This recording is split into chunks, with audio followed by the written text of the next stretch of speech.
Hi guys, I'm going to show you how to make the bulletproof coffee. I said I was going to wait until Friday to show you this, the last, not Friday, but the 5th day. But I'm going to show you now because I'm going to have one, so it's dead simple. This is how I start. I like my coffee really, really hot, so I get everything out first. The kettle is pretty full, and I've got everything ready. So I have my scales here. I lay them with a little bit of cling film on. And all I'm going to do is just do the butter first. So Kerrygold, remember, because this is from grass-fed cows, so it's not got all the antibiotics from the feed that they give to animals. And I'm looking for an ounce, so this is the way that I do it. So I chop off what I guess is an ounce, and I always double check. Now I'm 0.2 out, so not far off. 0.9, that'll do. Okay, so there's my butter. I'm then going to just take that off my cling film and just stick it in a jug. Now I use a jug and a hand blender because it gives a really, really great frothiness. It ends up looking like a cappuccino. You can use a NutriBullet if you've got one. You can use a blender. I just like doing it by hand because I can get it to the consistency that I want without having to take the lid off and see what's happening. So that's just the way I do it. Now I'm using here, this is cold pressed virgin, actually extra virgin coconut oil. I got this from the internet. So this is the one that I use for my coffee.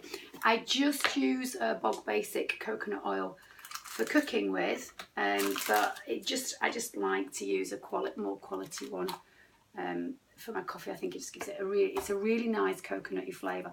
So again, I'm just using my spoon. And I really do recommend that you measure it out, folks, because guessing, you're probably going to get it wrong. So that's bang on an ounce there. The nice thing about this is it's got a really smooth texture. So that goes in as well. Just tip that in. And that's it. So that's ready to go. Now I'm going to boil the kettle again because, as I said, I like it really hot. And I'm using a large cafetiere because I'm using a large mug. Now you can use a smaller mug. I like to have one large one rather than two small ones. So in this size cafetiere, I'm going to use, and this is the coffee that I'm using. Let me show you the packet.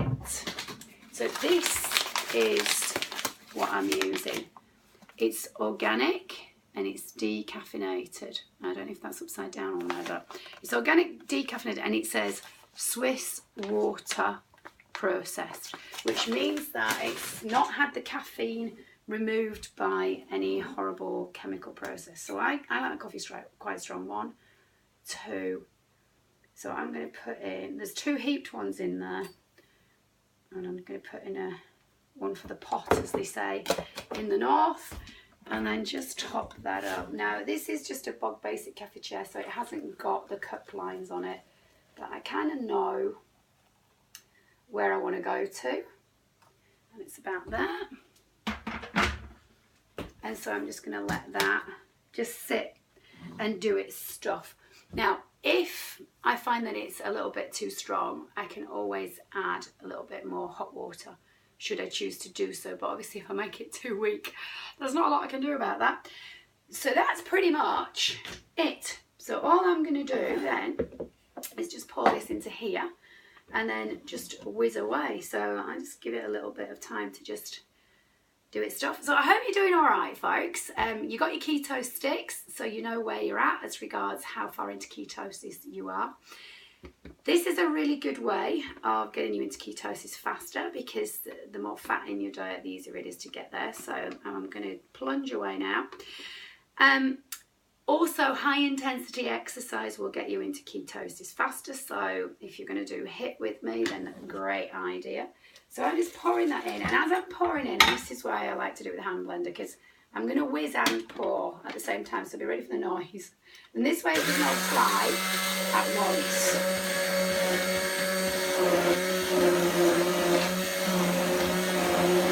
Good. And the nice thing about this is it's fast.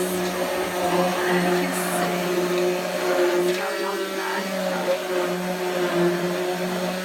That's it, job done.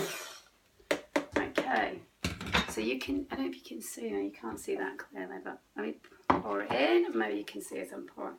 You can see it as I'm pouring in. Look, it's got that lovely cappuccino. Whee, right to the top. That's not a bad guess. Froth on the top. So I'm just going to bring the camera in closer. Can we see that? No, we can't. Let's take it off the tripod. Bear with me. Okay, so